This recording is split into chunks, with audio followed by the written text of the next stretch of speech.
غیر مقلد غیر مقلدین ہیں. غیر مقلدیت. امام ابو حنیفہ کی وجہ سے امام شافعی کی نہیں مانتے تو آپ غیر مقلد نہیں ہیں کیا؟ کیونکہ آپ امام شافعی کی تقلید نہیں کرتے. آپ امام احمد بن حنبل کی تقلید کرتے نہیں.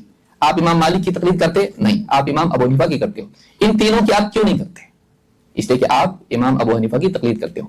تو ایک امام کی وجہ سے آپ تین امام کو چھوڑ سکتے ہو. ہم امام الانبیاء کی وجہ سے امام کو نہیں چھوڑ رہے ہیں. ان کی کسی ایک بات کو نہیں چھوڑ سکتے. آپ پورا چھوڑ دینا امام شافعی کو، ایک بھی بات نہیں مانتے. امام احمد ایک بھی بات نہیں مانتے. امام مالک ایک بھی بات نہیں مانتے. آپ ٹوٹل چھوڑ دے رہے اماموں کو. ہم ٹوٹل نہیں چھوڑ رہے ہیں. اور کس کی وجہ سے آپ چھوڑ رہے ہو؟ اپنے امام کی وجہ سے، جو کہ نبی صلی اللہ علیہ وسلم سے بہت چھوٹے ہیں.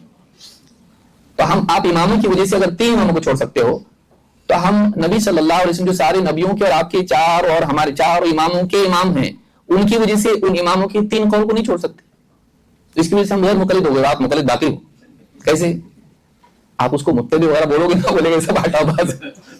جیسا سمجھ میں آتا ہے ویسے ہی سمجھانا چاہیے اس کو.